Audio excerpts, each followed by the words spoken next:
lirhap sarimu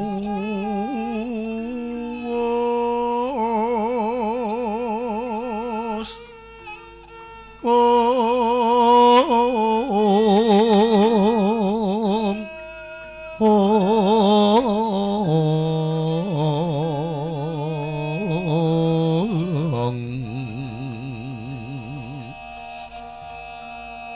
lirhap sarimu wos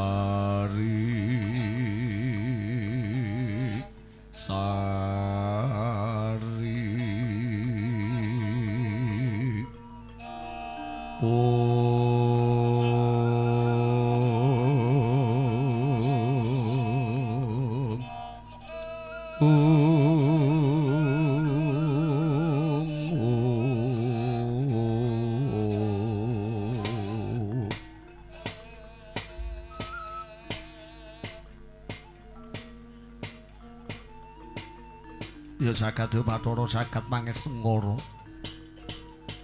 kantong bolong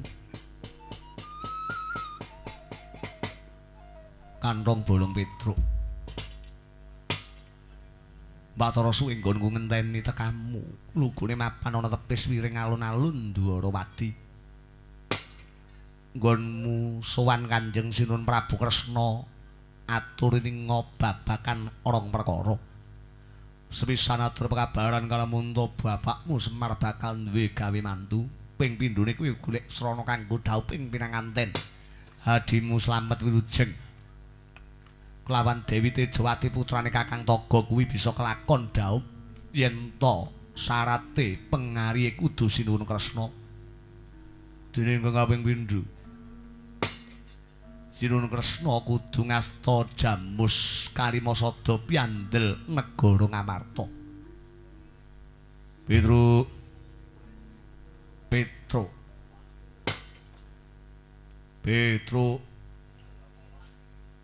Petruk kantong bolong.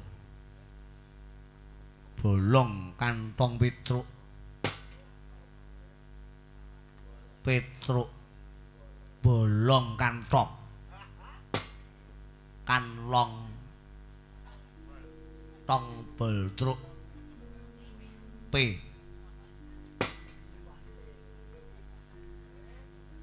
matur sing prayoga kowe ora mung dadak nyusah-nyusah wujudmu kowe ora dadak susah wae praupamu wis kaya wong susah lha kok malah kowe ora matur ngarsaning sumangsa aku minangka dadi utusane Kakang Semar ngetutke laku jantramu yen ana bobol barate mapan ning ndedalan aku sing tanggung jawab karo uripmu sakmuduwe.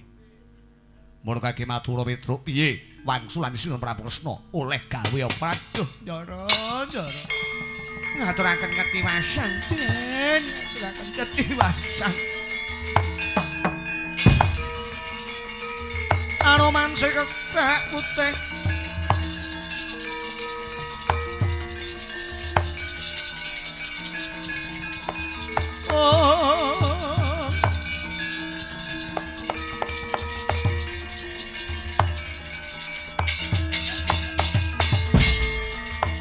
Sawantaman Sinta dijak mulih konangan Drajit lan Patih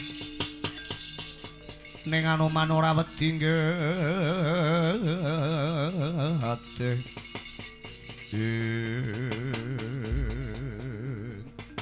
ngaturaken ketiwasan Ndara jebul ora cocok karo kekarepan gegambaran angen-angen kuwi saking bidal saking Karangal Dembel bidal wonten Dwarawati menika gambaran kula tinampa kanthi becik kali Sinun Kresna sareng kula matur muga-muga isa kasembadan Sinun Kresna saguh dadi pengarih anggenipun adik kula dadi manten ning jebul bareng kula sowan wonten ing Pasawakan Agung ing ngriku sampun pepak andher para nayaka praja kang padha sumewa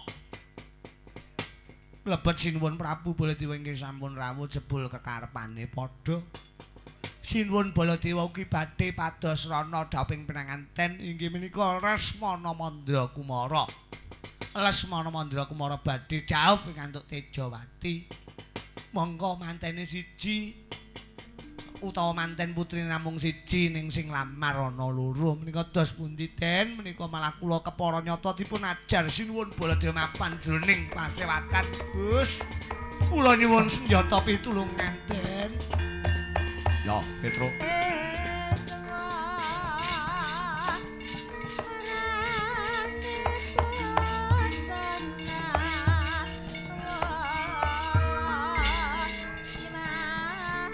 manganjur lakuning angin ora korita kagiri-giri horeg bumi prakampita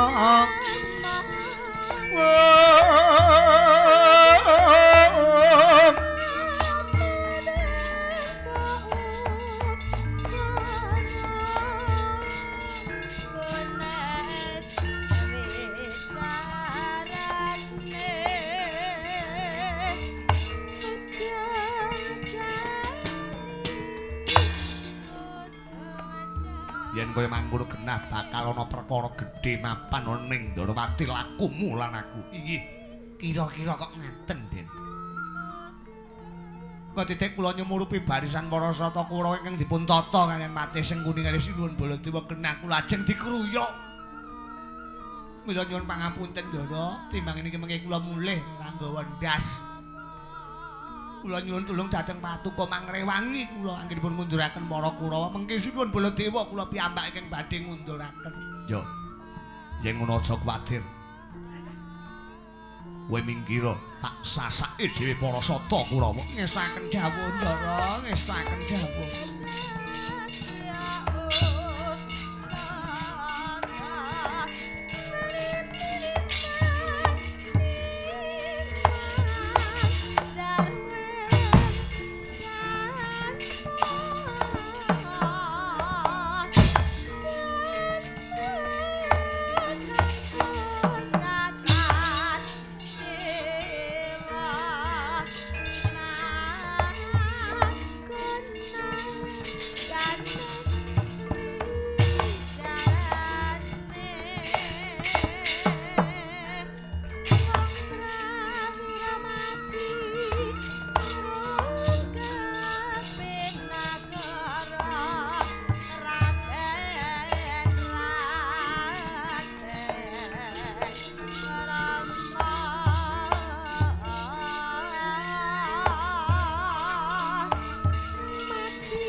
Dasar Pornyoto.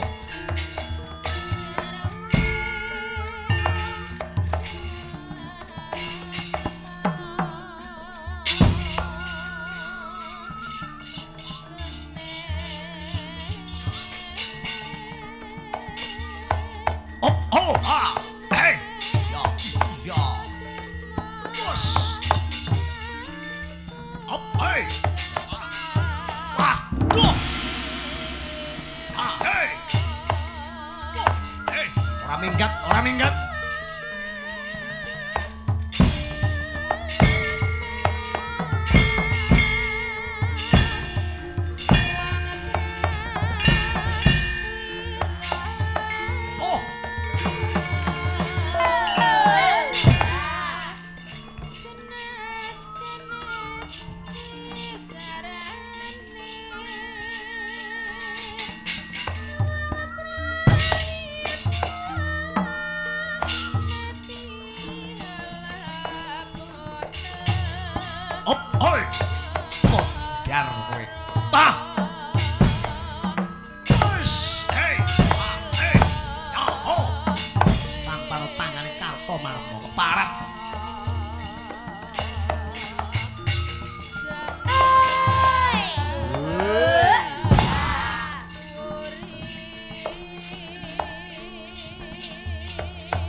Pakan manuk ning kono nang opo?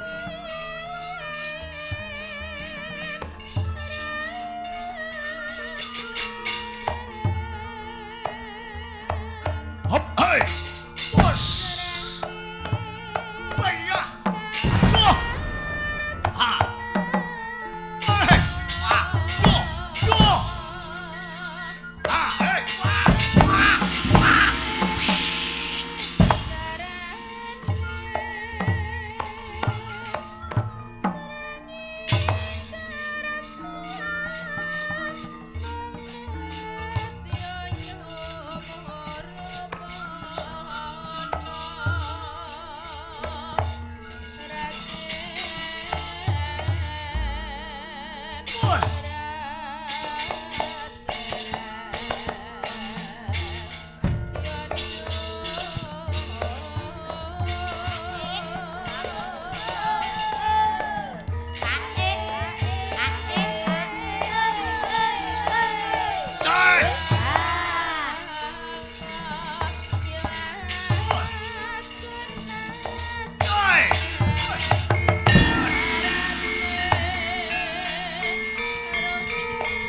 Aduh mati aku.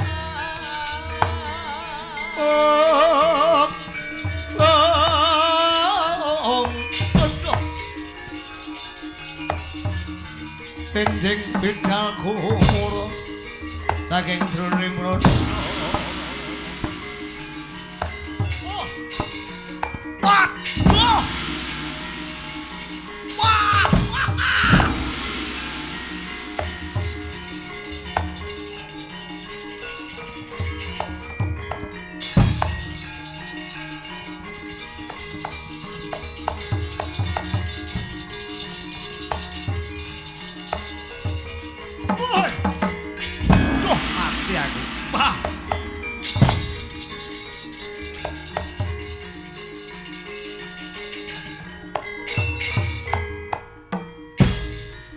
nyata rawiring ayudha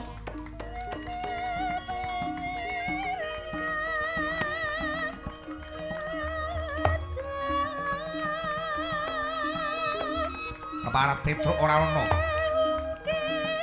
sing ana malah munyuk elek Anoman iki dasar kapal nyodok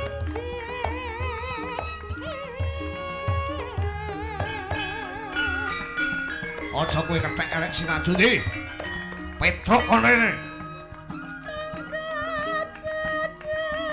ora perlu dadak melu sawi-sawi wani nyekel Petruk kudu iso nglangkai pangkene Anoman bah parek nyedam cemaluh kowe munyuk elek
lena pangindamu rampung nyawamu kowe Anoman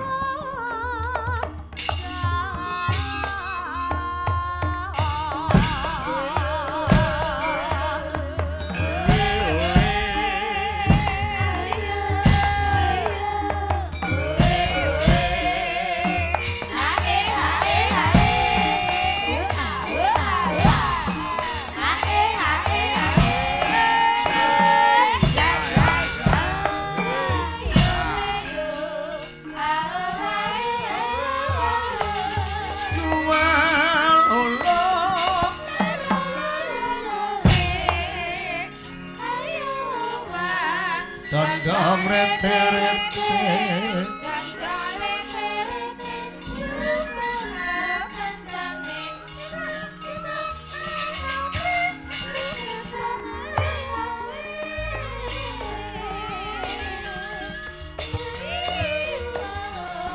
keparat kowe munyuk elek maju wah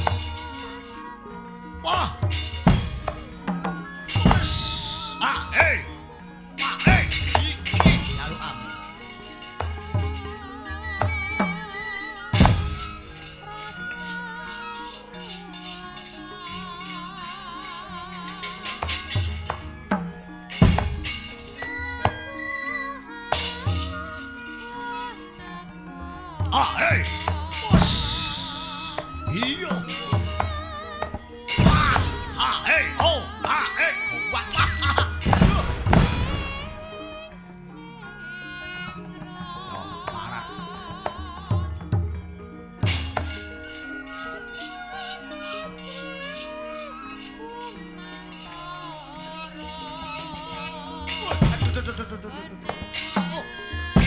Males kowe munyuk elek pak. Ah, tapake gua genti. Duh.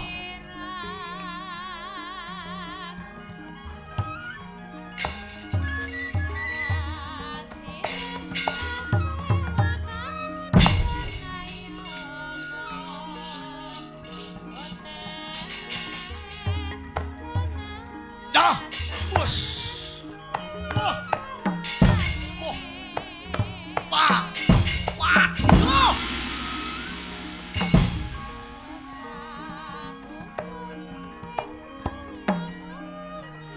Oh. Oh. Ah. Hey, hey. Wah, wah, wah.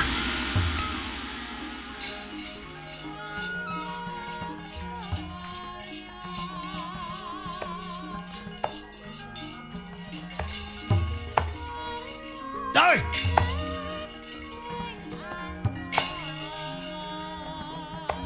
Ah. Aduh mati aku anu-anu. Wah. Oh, wah, ayat. Oh. Wah.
Di, Hanuman kono ne.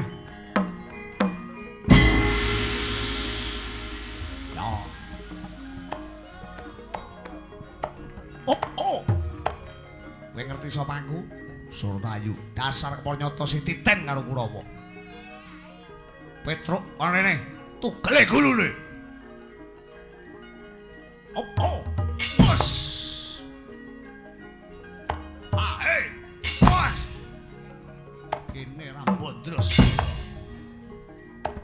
Ayo, op, ah, ayo. Ah.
Sandya Bala Pandhamya kumulung pangungsir mrehing sata Kurawa kambah kongge srekati temerot-kerot katut para ratu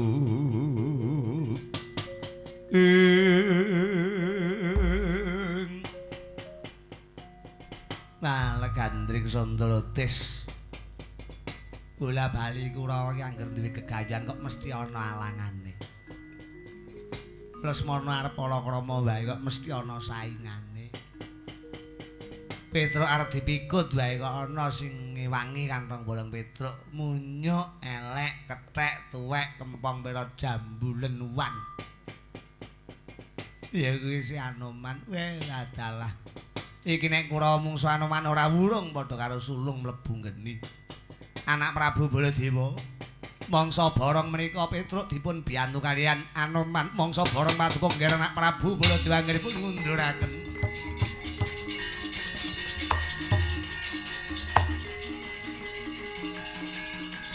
Ayo Kurawa mundur, Kurawa nyisih. Kurawa, nyisih. Tinun Baladewa ben maju, nyisih Kurawa,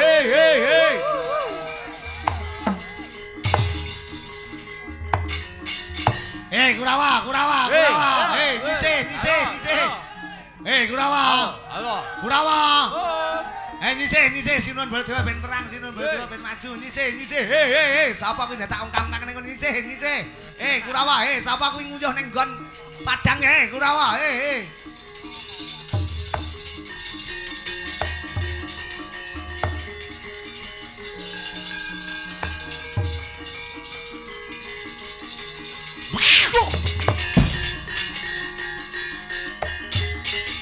Ayo hamur Suramrata Jamrata mangsa imbango. Anoman. Yen panjenengan kowe bakal dadi peteng kantong bola Petruk ora perlu nyadak pelu mayu sang munjang. Tandhi ora pola ora tumandura Anoman.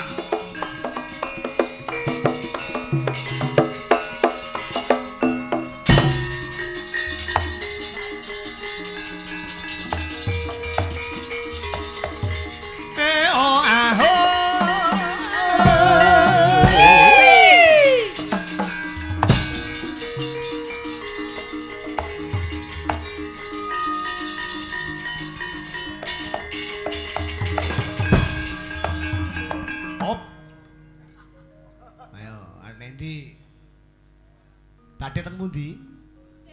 Ana ning Mburi Diluk. Wah, ning Mburi Diluk piye? Kula nyawang lho, perange sampeyan kaya para Kurawa. Ampuh. Anoman iso menang kali Kurawa. Ning bareng mijil Sinuwun Baladewa sampeyan kok jarike dicincingne dhuwur. Kek suwale suwek lho, kuwi piye? Kok kadohan kaya lho Anoman kok numpak ula badanku. Aja kurang ajar lak sampluk dasmu kuwi. Lah nggih, badhe teng pundi? Iki ngene Petruk. Ora kok jeneng aku kalah mungsuh Sinuwun Baladewa. Ora wulung nggo kriwikan dadi grojokan yen aku tanding musuh Sinuwun Baladewa. Sak orane Anoman iki Brahmana. Aku ora tau serik karo liyan. Mula dina iki Gandeng Kurawa wis tak sisihke. Mangsa borong kowe Sinuwun Baladewa tak pasrahke marang kowe aku tak bali ning Karangkademen. Lho mamule iki piye to?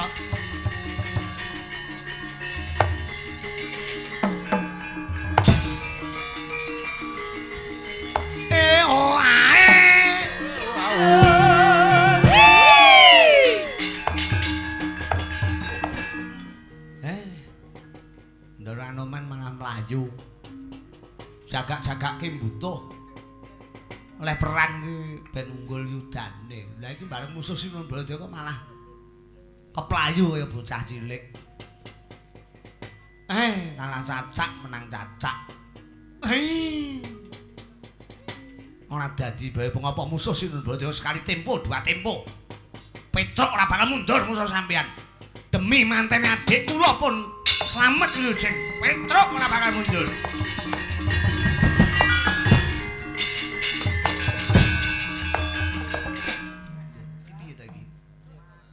Mundur neh iki. Kanggo adikku lanang slamet wilujeng tetela kudu kasembatan daup najan Sinuwun Baladewa tetep tak waneni.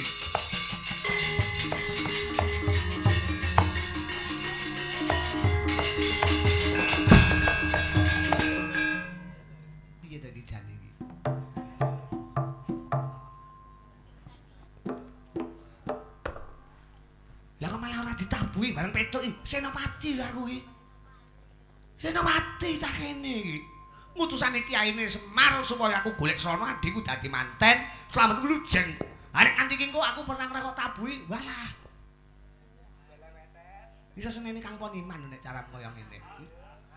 Bisa seneni kalih kula niku. Dhewe. Ya, sinuwun Baladewa. Kula tetep antun kalian Paduka, Den.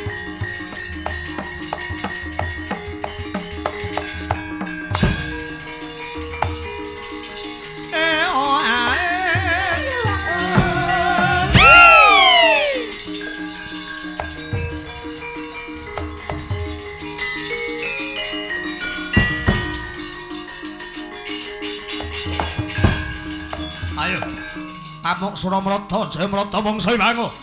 Kapara ora mundur saka negara Ndrawati padha arep kulak patimu dhewe, Tru. Tetela dhewe kuwi Baliya. Kresna tetep tak boyong mapan ning negara Ngasina dadi pengarih Lesmana Mandra Kumara. Ora bali, padha arep pengin pecah sirahmu. Aduh. Mati dening aku kowe, Petru. Taman tangane para dewa ratu Mandura kantong bolong Petru. Ya apa menang sampe itu? On gak mundur saka Ndrawati rek. Padha pangin pedhot kulu wena. Padha pengen tugel kulu wena.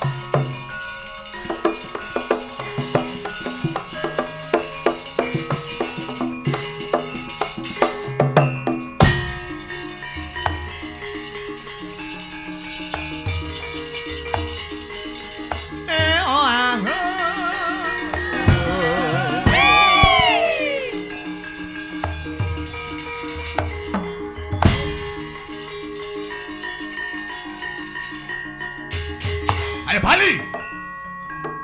Bali Petru. Mboten, Ndara. Kula namung dapur dipun utus kaliyan Kyai Semar. Kula mulih kedah kalih Ndara Prabu Kresna. Sapa wae sing ngalang-alangi niat kula tetela menika badhe kula singkirkaken najan to Paduka menika Nalindra piyambak. Pangapunten agung kula mboten purun maksud ora bali kok pengen modar kowe. Walah, aduh, Yong. Aduh, Yong, aduh, Yong. Aduh, Yong, aduh.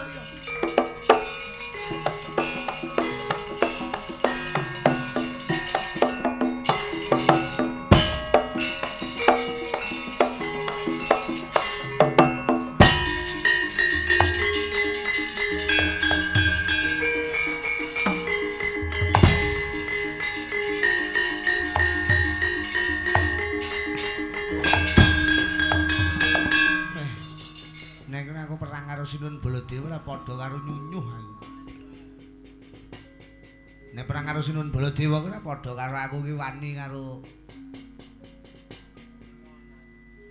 bledek. Perang bengok-bengok kok ora kesel. Tangane nyampluk, sikile ndupak, lambene bengok campur ngidoni peyuh. Tas mangan batang pitik apa piye iki bengok ya? Petruk ora kurang akal. Ndara Prabu Kresna, Ndara.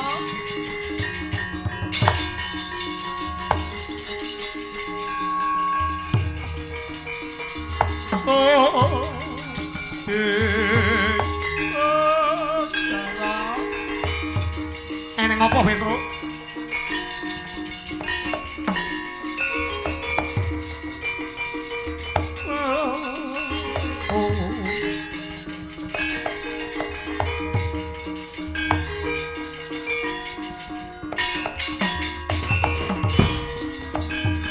Nata Kresna lan ngandikanira Dayayi Werkudara Arya Sungkawing Tyas yo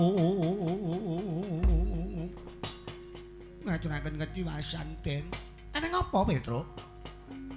Eneng apa? Pangapunten jane kula niku mboten kalah nek musuh Sinuwun Baladewa. Ning susi kula perang kali Sinuwun Baladewa niku mboten mentala ingut-inguten. Kula diajar trima, kula dideg trima, Petruk dipatenono trima. Ning Sinuwun le utawi Sinuwun Baladewa le duka kebangetan. Saenek-eneke wong ditantang. Malah kepar nyata kula weruh tak krungu dhewe ayo Petruk aja nek wong kowe. Yen perlu Yayi Prabu Kresna pisan ora gelem dadi pengaril Lesmana Jatara tak tugele gulune Kresna patenane. Baladewa ora wedi karo Kresna. Lho, Koko Prabu Baladewa nantang Kresna. Nggih, kowe lah dak dudu kare krinikan dadi Kresna kan.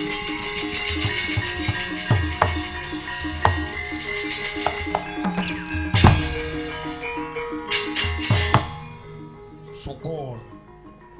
Musuh adikmu dhewe kowe. Wong nesu ora ngenteke.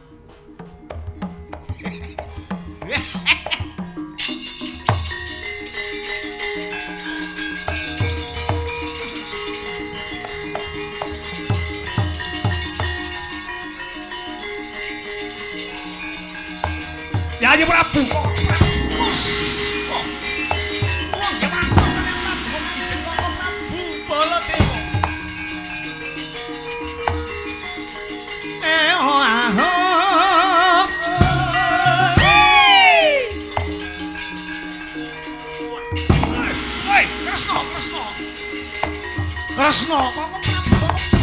Kresna. Kosek Yayi, kosek. Yayi Prabu Kresna pangapurane ning opo Yayi? Ning opo Yayi? Paduka nantang dhateng Petruk kena. Paduka nantang dhateng sinten-sinten kena. Ning ngapur nyata malah paduka ngongalaken kadegdane aja dianggep kula menika rayi paduka ning kula ajeng kan Kresna. Wetengku ki kuwareken lho. Aja tas-jotosi ngono kuwi. Ning opo Yayi Prabu? Ning opo? Paduka nantang dhateng kosik.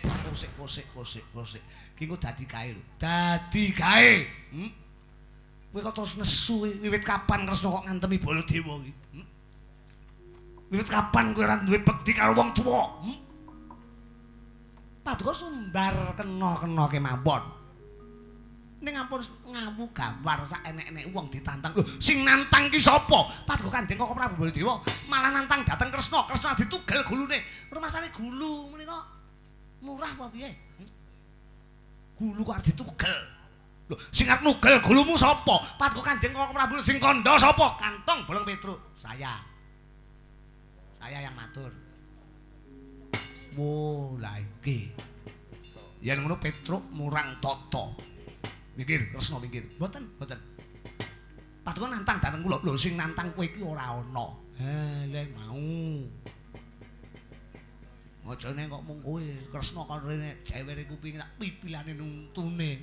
Paduka malah badhe mipili untu kula. Lho ora Yayi, ora. Mbok pletek ora Yayi. Lho. Eleh ratu kok ora jujur iki lho. Ayo Kresna kon rene patengane bojone telu tak peke kabeh. Lho badhe ngepek bojo kula. Sing kandha ki sapa? Menika kanthi eleh ora ngaku. Sampeyan menesu lho mau ya. Aku ora nyenggol Yayi Prabu Kresna. Ning nyatan kula paduka nantang dhateng kula sing kandha nantang ki sapa? Petruk. Nek kowe percaya karo Petruk, ya wis kono. Ora apa-apa. Pedhot dulurane Baladewa Kresna. Ora jane sing bener piye ta Petruk? Sing bener kula ngapusi. Potonganmu kok. Ya. Koko Prabu Baladewa Petruk. Lha enten apa? Kursiku ndel ora ning apa-apane kok nakoke kursi iki lho. Rumasaku ora genah. Matur ya matur, dawuh ya dawuh. Nung kursine ora gelem nggo dhewe kon gak kancane. Lho kok malah kon pangapunten pancen nek mboten ngeten nggih mboten rampung malah do geger mboten penak. Koko Prabu. Dene samangke badhe kula gawe pasang giri sayembara. Sapa ingkang saged ngampil jamu Kalimosada ing ngersanipun Yayi Puntadewa? Inggih menika ingkang kula turuti kang dadi pakastine Koko Prabu. Halah. Nyuwun pamit, Den.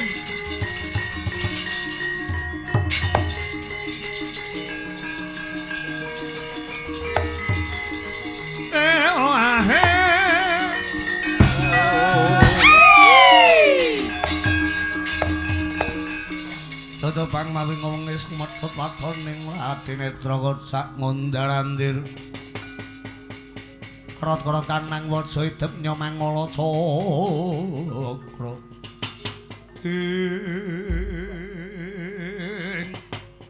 Ya.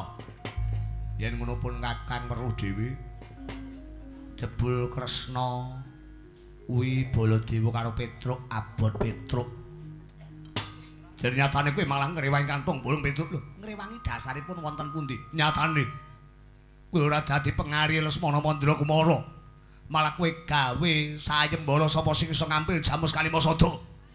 Bakal kok turuti yen Baladewa sing iso ngampil kowe bakal dadi pengari Lesmana Mandra Kumara. Yen to Petruk ing bisa ngampil kowe dadi pengari Slamet Wilujeng. Yen ngono kowe abot Petruk, dasaripun abot Petruk. Nyatane Petruk wis budal dina iki mapan ana ing negara Ngamarta.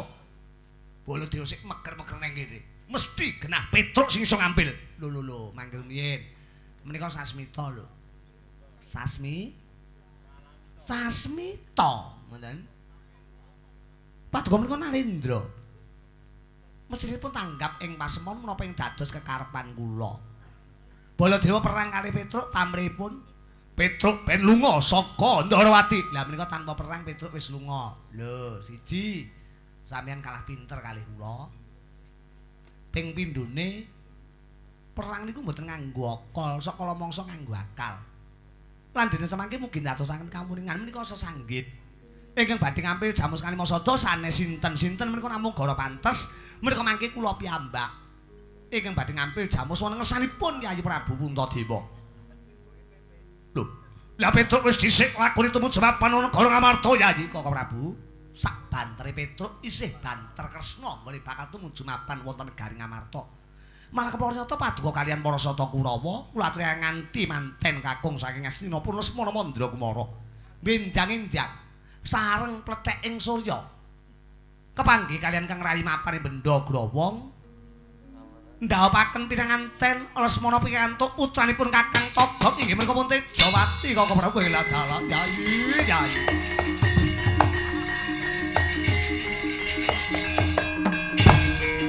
Ora nyono yen to kowe nulungi Baladewa Yayi Prabu inggih Kaka Prabu. Yo, yen kaya mangkonipun Kakang nyuwun pamit. Kurawa lan Lesmana tak kantini mapanane Bendha Growong. Sesuk-esuk dawuh panganten Yayi Prabu Kresna kudu saged dadi pengarep lan wis ngasta Jamus Kalimasada. Inggih, ngestaken dawuh Kaka Prabu. Sewang-sewangan Kaka Prabu.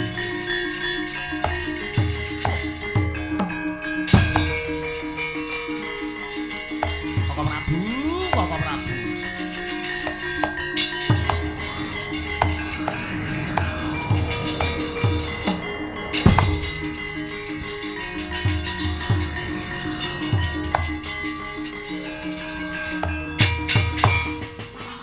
Kocap kacarita nalika semana ingkang mapan ana ing Mega Malang.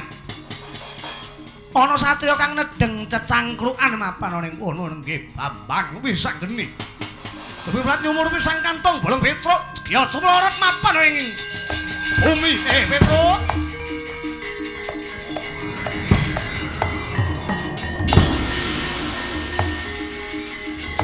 Kantong bolong.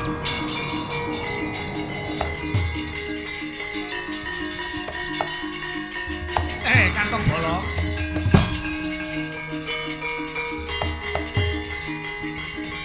Lerem sawetara Petruk. Lho.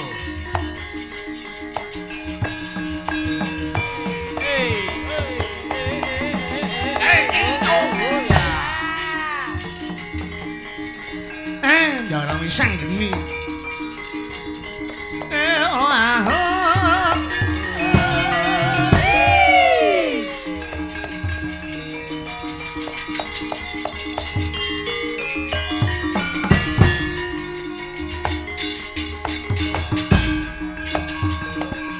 Rakyat sang kapirang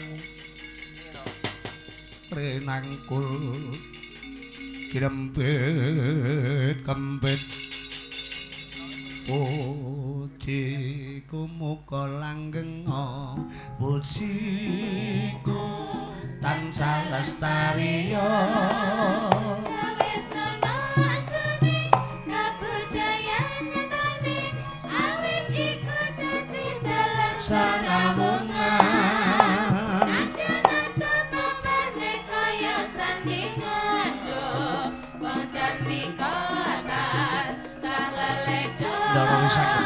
Iya, Petruk.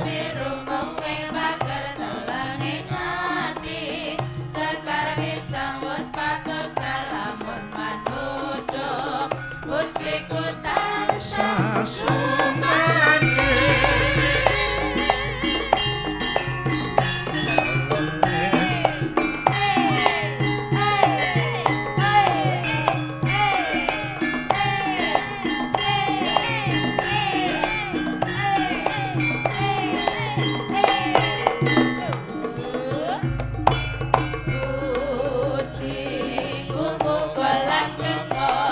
Pujiku tansah lestariya kawesana ajuning kabudayan nyatane awit iku dadi dalan sarawungan najan aku papane kaya sandingan wong jati kotar sang leledo kembang biru mungwing pager telenging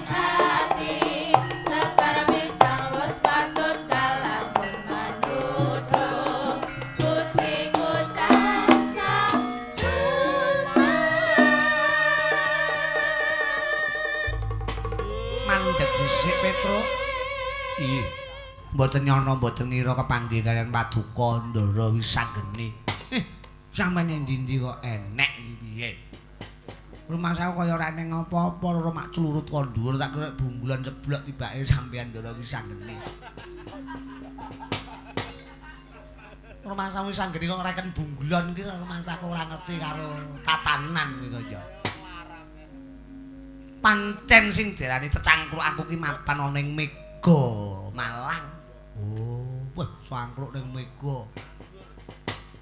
Lho berarti sing nyolongi layangane cacah niku sampean lho. Layangan dipanjer rumah saku ora ngebrok ning kok ora eneng. Petro, Lorem Sawetara kowe melu aku. Lho mboten iso, kula diutus kiyaine aku weruh sing dadi pakartimu. Kowe rak diutus saka Semar to? Golek wujuding srana kanggo dhawuhing adimu lanang slamet wilujeng nggone bakal dhawuh karo Tejawati putrane Pak Detogok. Ya apa ora? Lho, lah kok ero? Kowe sowan mapan ana Ndarawati, cengkah pemanggih klan Wabaladewa nganti satemah tuwa Bandayuda. Kowe perang kalah banjur kowe ngawur kok du Wabaladewa lan Wa Prabu Kresna. Lho, ero iki sampeyan iki. Sian ero to sampeyan. Lho aku ngerti Wisanggeni Petro, Wisanggeni cah kene. Nggih. Mula dina iki kowe dijanjeni yen iso ngampil Jamus Kalimasada bakal dituruti sing dadi karepmu. Tetela iki dina kowe diapusi dening Wa Prabu Kresna. Lho. Diapusi pripun to? Mengko bakal weruh dhewe melu aku. Lho. Lah. Oh. Diapusi pripun to, Den? Manut aku wae to.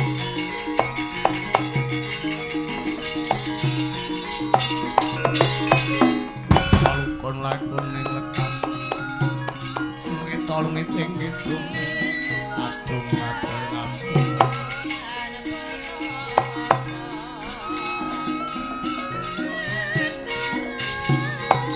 aja mlokro kaya Santalaya. Yen ngono kowe kebanjur bodho. Once ora enak. Lalu kowe ra kebenak. Mbok mangun gutil ora dijak.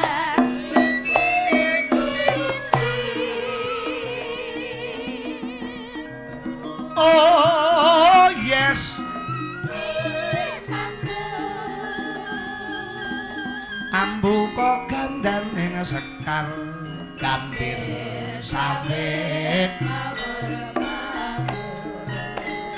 Ayo yo yo.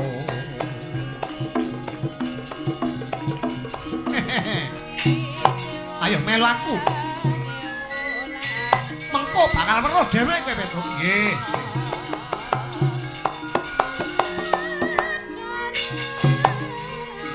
Lho mabur.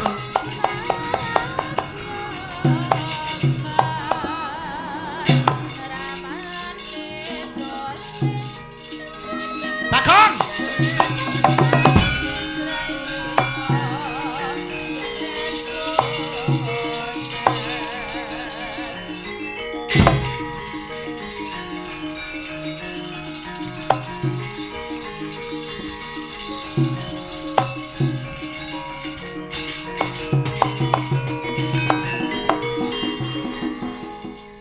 buta-buta galak solamu lunjak-lunjak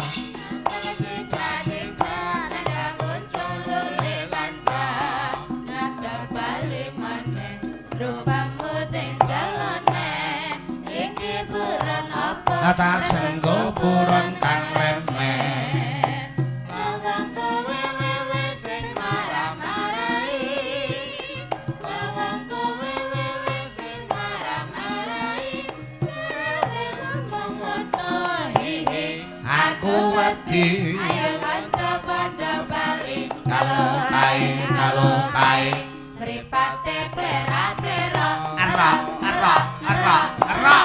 gelite hambang kerok erok among kulitmu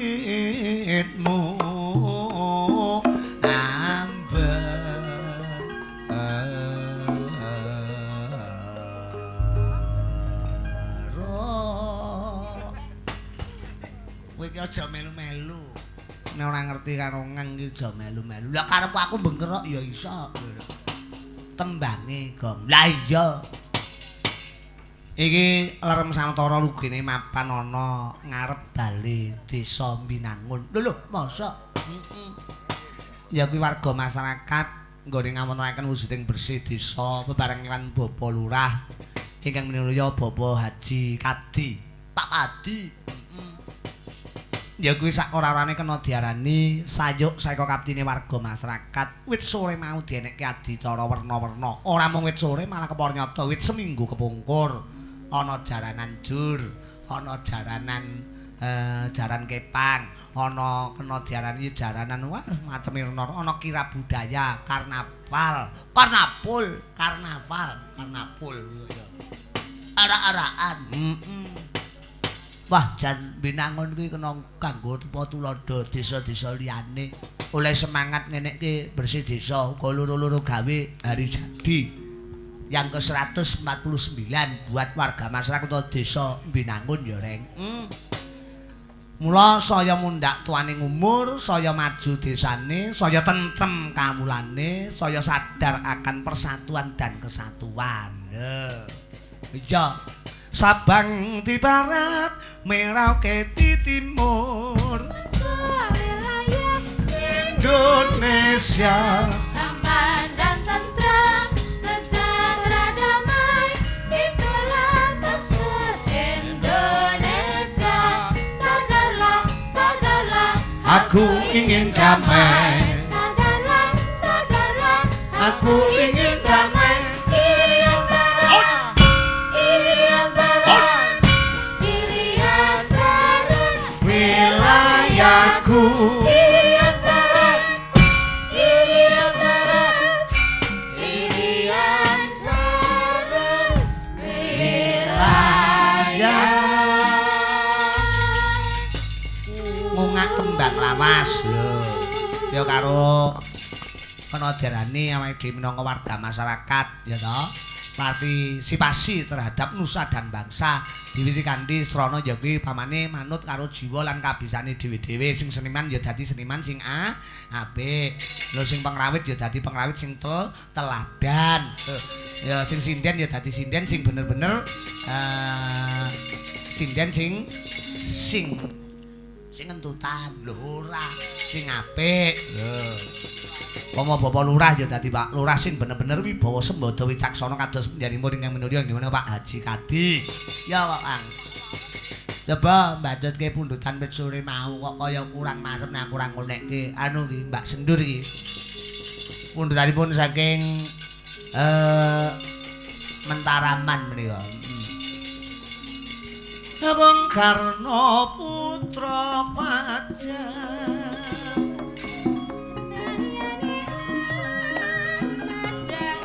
tertinggi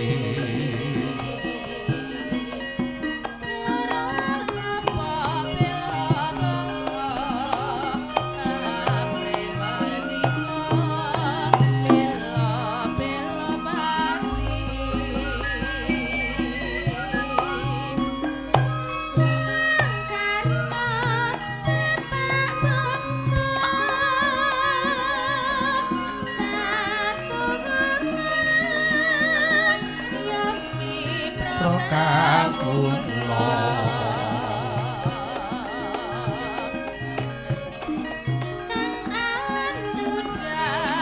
Pancasila Anduka Pancasila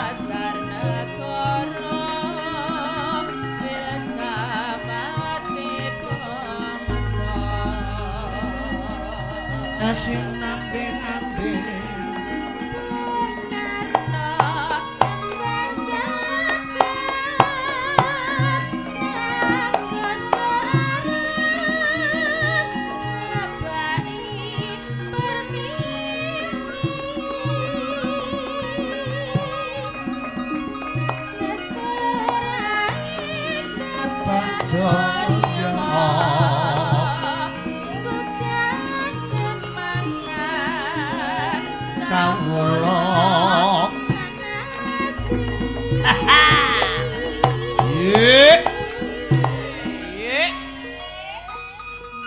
Rumasaku kok penak to.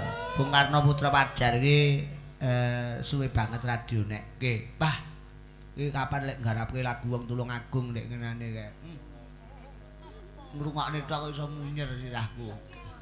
Iya, meneh garapane angel kok. Ning enek komposer saka Tulungagung. Mak Dejita. Lah kok kula. Lah kok ngono. Ya dientekke Cahayu.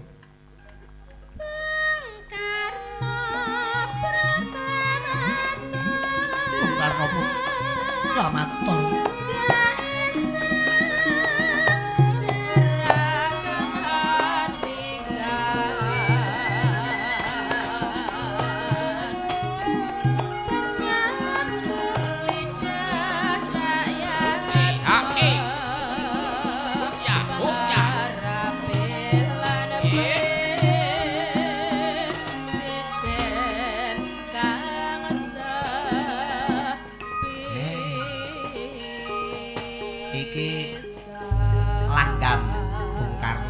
aturaken kagem segenap panitia penyelenggara ugi para bapak pangembating raja lugunipun para pinisepuh kados dene panjenenganipun pangarsaning desa Mbah Lurah, Mbah Haji Kadi, sumarambah para bapak kasun lan kepara nyata wis pokok segenap warga masyarakat kabeh le. Iya no wong lagu iki kanggo cecambuk kok.